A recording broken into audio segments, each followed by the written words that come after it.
I guess for me is that like increasing sales tax or like hidden revenue won't solve like police accountability or address police accountability. So like what are you gonna do to hold officers accountable who, let's say, are criminalizing the homeless or our community or our people? Like what are you gonna do to address like ICE raids that will potentially happen or may happen? So being able to Well, there's a lot of issues you gave me there, but I'm going to tell you this. Go back into the videos and see how I've stood up for our community, and that'll answer your questions, because it's on video. You can see it. I don't have much time. We can talk afterwards, but we'll go from there. I'm done.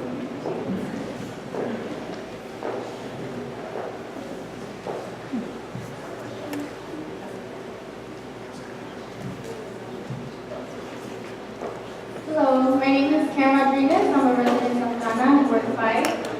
My question is, what comprehensive solutions do you propose to the housing and affordability crisis? A lot of these candidates are talking about development, bringing more revenues in, but no one's talking about how people afford rent. Do you support rent control? And please provide the comprehensive solutions to the unaffordability housing crisis. In 2006, when I first came in, our mayor would say that we did not want to build affordable housing because we already had too many poor people, that we needed to improve market rate housing. What I explained to him is that, yes, more poor people aren't coming in, they're already here. But the fact is, economically, businesses need that labor. And so we need to create dignified housing for those folks. So since this council, and I call this council that's exiting right now, the 06ers, I call them the 06ers because when they came in, one of the top things that we decided to do was to assure that we created incentives to create more affordable housing. We've built more affordable housing projects here in these last 12 years than in the history of Santa Ana. When it comes to rent control is a complicated issue. As of right now, I can't support it. What we have to discuss is how can we create a system where we can create affordability for residents here in Santa Ana. It's a much more complicated dilemma. I know there's something that's going to be coming on the ballot in about 2 years. What I want to do is I want to sit down with our community, because our community is paying very high rents. We are living, and our community is living just like I did. I lived in a garage. I grew up in a garage. And eventually was able to move into the house. And then eventually we were able to rent the house. But that does not happen for everybody today, because wages have stagnated. And the prices of housing has increased tremendously. If we're going to increase as a community, we have to address that. But we have to be responsible about how we address it, and we have to see what works for everybody. You have to address the different laws and the different regulations that go along with it. It's got to be a win-win for everybody. Rent control has so many different facets that it's almost a loaded question. And so I'm just telling you, did I say I can't support rent control? At this moment. What I would prefer to focus on is focusing on creating more affordable housing. But I'm open to having discussions with everyone involved to see how we can increase them. So I have a question. I was a little late, so I missed a lot. But from what I got and from what I gathered, was a lot of anti-homeless sentiment, right? A lot of candidates are running on very anti-homeless sentiment. That is very obviously fueled by the POA and these notions of public safety. And one of the things that concerns me as a public health worker, I've been a public health worker in the city of Santa Ana for about 5 years now. And one of the things that concerns me is that absolutely all of them, or not all of them, but the vast majority of them, the ones running in my ward, are against the Needle Exchange program. And as a public health worker, the Needle Exchange program is basic hygienic practices, right? Basic hygiene practices that public health workers, community health workers, doctors, and health advocates across the state and across the nation support Needle Exchange programs. So it's kind of a two questions here. What are you going to tackle? How are you going to tackle the county criminalizing homeless folks and then providing safe practices like the Needle Exchange program? Do you support it? Thank you. 2 council meetings ago, the mayor pulled out a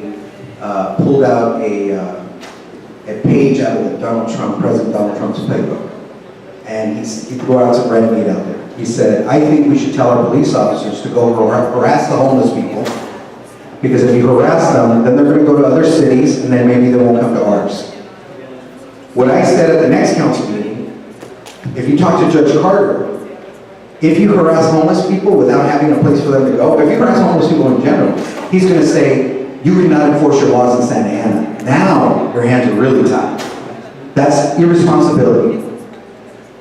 There is a program that exists in Anaheim where there is a homeless shelter in an industrial zone. There's no signage, you can't loiter, nobody even knows it's there. What happens is, if you get referred, you're a homeless person, police officer sees you on the street, you need help, they say, let me refer you to this homeless shelter. They drive you in.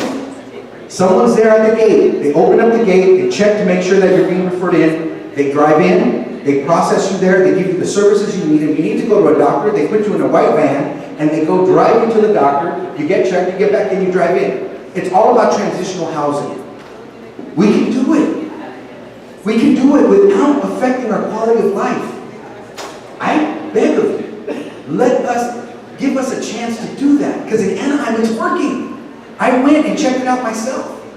Now when it comes to needle exchange, I supported the needle exchange program. In fact, we were the first city to do it. That's what makes us beautiful in Santa Ana. We'll give things a shot. But let me tell you this, the group that was doing the needle exchange program should have realized they have an enormous responsibility now to do it right. And if they were exchanging one needle for one needle and cleaning up our downtown, they would have done it correctly. And we sat and we had to vote to remove it. And I told them, come back when you're able to do it responsibly, because we're responsible for everyone. And so I'm just letting you know, am I open to the idea? Absolutely. But it has to be done right, where it does not affect our the quality of life of our other residents. Because at the end of the day, we need to look at the well-being of everyone. And I'm going to tell you this, the main reason why I did support it originally was because it's a public health issue. It's a public health issue. So you're going to hear people, and that's what I told you, some of you may go, Sal, I don't agree with you, and that's okay. That's okay. But at least you're getting someone here who's genuine and telling you where I stand.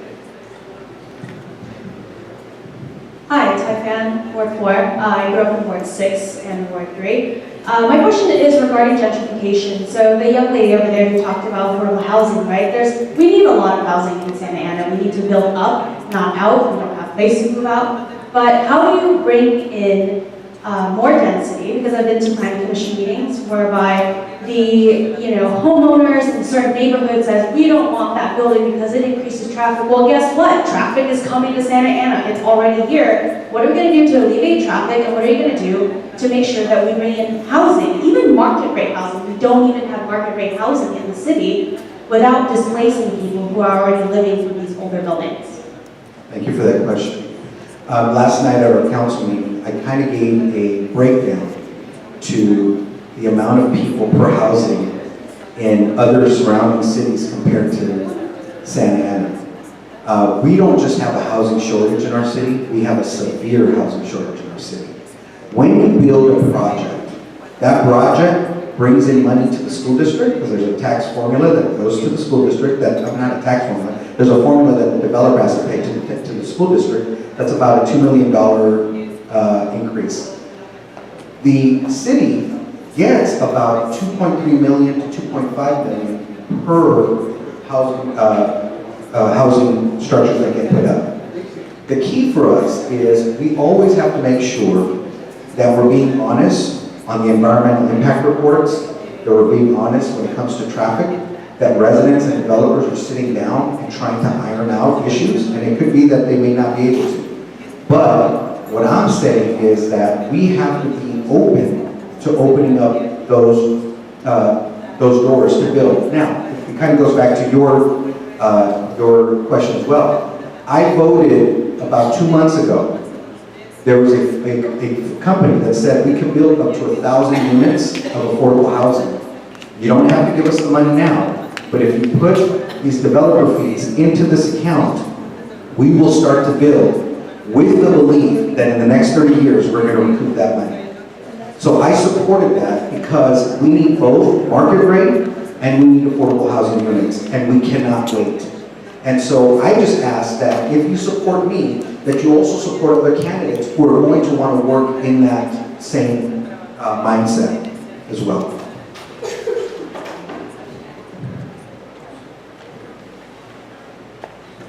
One more question. Good evening, Councilman Leon Ryan, President of Santa Ana. A lot of complex issues that don't have easy solutions. But my question to you is this: what do you see as the 4 greatest challenges, your top 4 priorities that have to be addressed? And what are the 4 greatest strengths in this community? And how are you going to make those strengths and meet those challenges? Because when I work every day volunteering in the community, I see a lot of great capacity for achieving things in this community. And I think we sell our community short. A lot of candidates badmouth the city. There's a great amount of strength and hardworking, good people who want better things. How are you going to make those meet? Can you tell me, once again, you said what are your 4? Your 4, you see as the 4 greatest challenges and the 4 greatest strengths that the community has that we can mobilize to address those. I'm going to be quick because I only have 3 minutes. I think our 4 greatest challenges is number 1, we don't have enough police officers. So instead of putting in more increase for money for police officers, you have to increase more money to hire more officers so that our 911 calls can be met much faster. And I'm telling you this because there are issues even in family strains. Someone's drinking at night, they need someone there.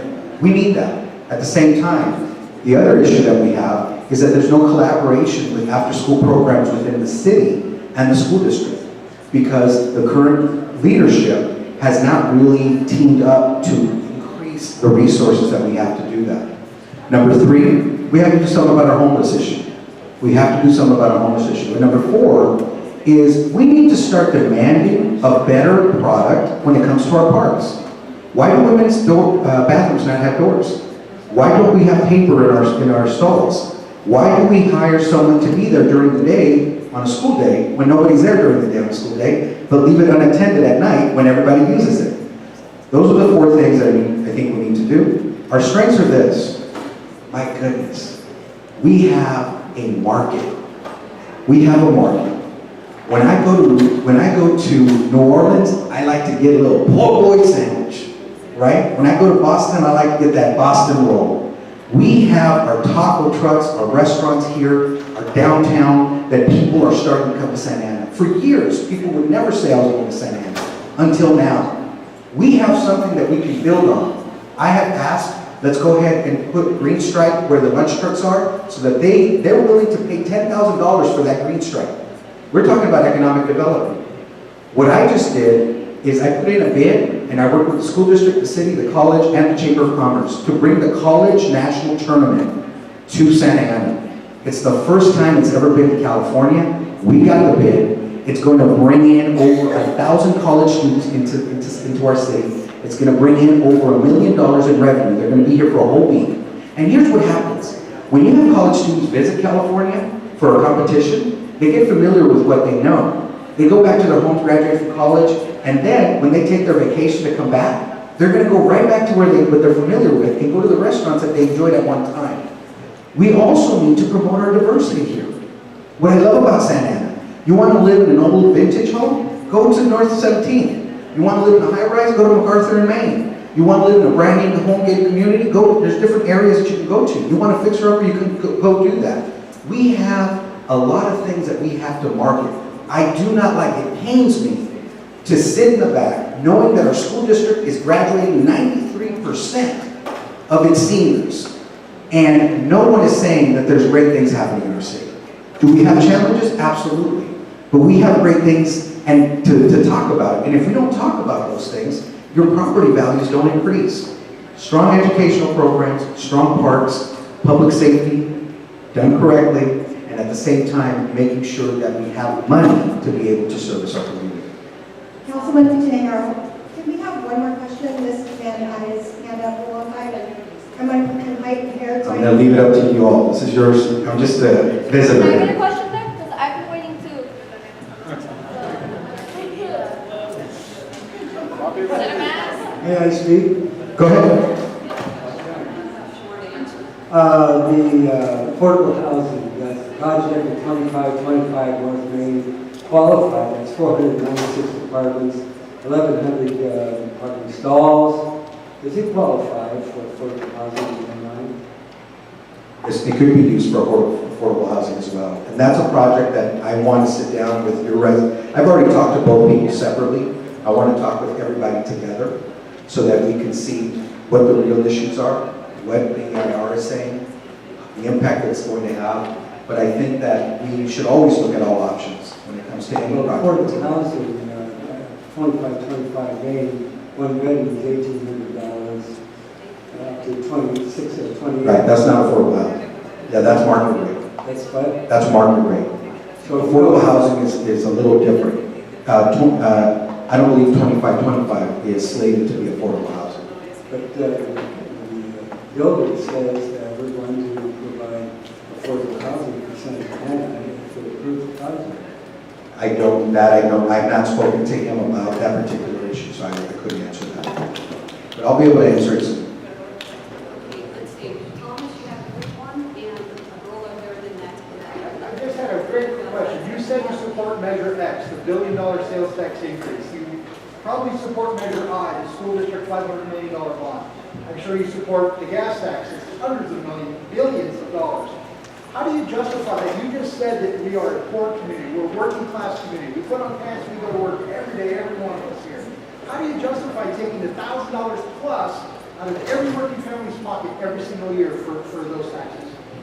Well, number one, when it comes to education in our schools, our students deserve to have the best possible schools they can have. When I was a student here in Santa Ana, we didn't have the type of facilities that we have today. I would go to other districts and see what they had. What, am I inferior to that? So when it comes to that, no, I support it. I'll go back to the sales tax for the city.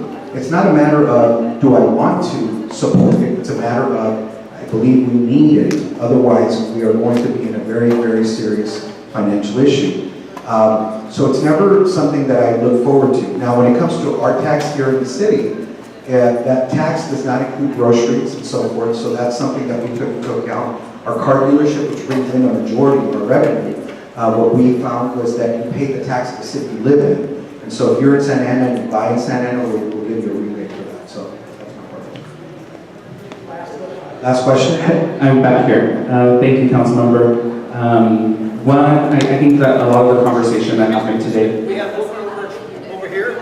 He was out. Would you ask your question? He was out of schedule. I can hear you. No. Do you mind if she goes first? Perfect, thank you. Do you mind if she goes first? Pete, Valley, do you want to go first? We just had a time. So we know there is a projected revenue coming from the cannabis revenue. So what are your top 3 priorities for the youth here, except not mentioning policing, academy, or stuff like that? Sports, after school programs, because not all of our youth here in Santa Ana fit in those programs. Well, one of the things that I think we need to take a look at is, number one, first and foremost, I know that the school district's a little squeamish about taking cannabis money revenue. I think they need to be stopped. They need to stop being squeamish about something that's already legal in our state. I do believe that that money needs to go into several things that deal with promoting our youth here in the city. We have, and this is something I want people to know, I run a speech and debate program here in the city. When I was at Fullerton, students had to pay $500 to $600. I used to always get fundraisers. I used to sell all kinds of fundraisers and stuff, have all kinds of fundraisers to have the students who couldn't afford it be able to participate in an activity that only wealthier people participated in. When I came to Santa Ana Unified, what I found is that they make decisions, and this is what you're talking about that we need to do in the city. They make decisions that instead of continuing to give people raises, they invested in our students. I flew to Florida last year with 45 Santa Ana students. Airfare was paid for, hotel was paid for, meals were paid for, and you know what it resulted? Latino kids going to Florida to compete against students who are affluent and won the national championship. So because of that, now people are starting to look at us and look at our kids to give them possible scholarships. I say we use that cannabis money to continue to promote those types of programs. Plain and simple. We took a risk in regulating cannabis. It improved our quality of life because they're no longer near our schools, near our stores, they're in industrial zones, and we've done a good job regulating. Now we have to do a good job of making sure that the money goes where it's supposed to go. So let me just tell you this. So what is the difference between me and my opponent? Follow the money. I've only raised $15,000. Okay? That's it. And most of it is from friends who have known me for a very long time. I have served this city without having to worry about special interests, and that's why I sleep well at night. And that's why I'm able to just tell you where I stand, and where I believe and what I'm going to do. Thank you. Thank you, Councilmember. Before you make your closing statement, I wanted to ask, a large part of the conversation today was about the financial crisis that the city is facing. Something that wasn't mentioned was that the Santana City Jail contributes to that deficit. How are you going to move forward with the Santana City Jail considering the financial crisis? That's a great question. So right now we have just been turned in our economic study to give us options on what we could do with that facility. That facility will be paid for in about, I want to say 5 years or 6 years. But in the meantime, I'm going to be honest with you, it's cost us about $8 million a year to run that facility. And so one of the things that we have to do, and once again, it's all about, by the way, the people that we arrest don't go there. They go to the county. You know why? Because it's cheaper. So that's why they go there. So what we house is people who are going to be on trial in our federal jail and so forth. So one of the things that we have to take a look at is, and I think it goes back to what you're talking about, what's in the best interest for our entire community? What can we do to service our community there? Do we want to make it a mental health facility? Do we want to create after-school programs that can be served there? We don't know, but the jail study is done, and now we can begin to discuss that.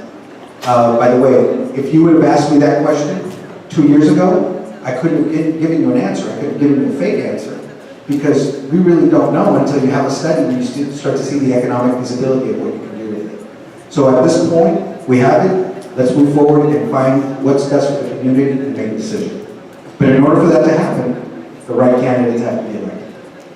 Thank you, Mr. Tinajero.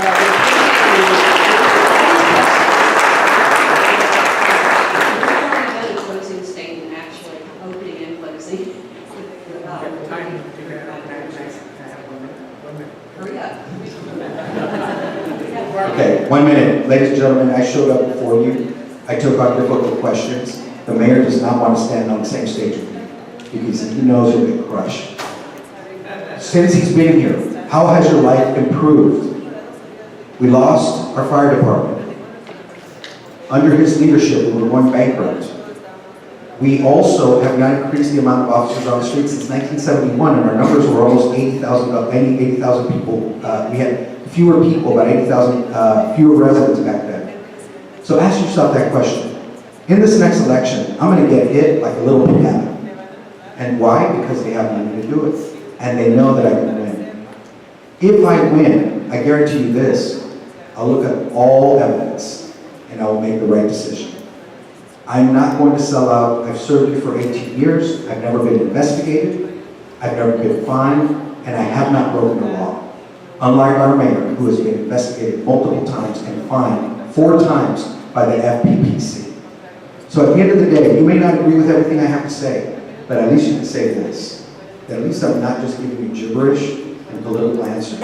I'm telling you where I stand, and I'm telling you where I'm going to go.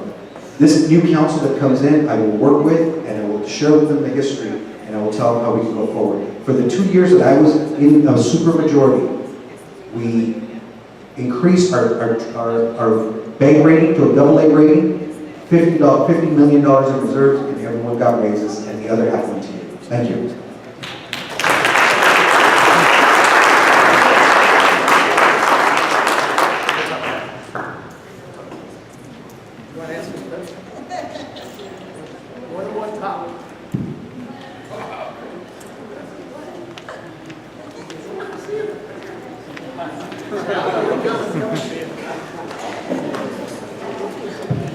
I want to thank everyone for being here. Thank you for coming. We had a good turnout. We appreciate your help. If you can help us, if there's any papers in and around, take them out of the trash. That would help us tremendously. Thank you.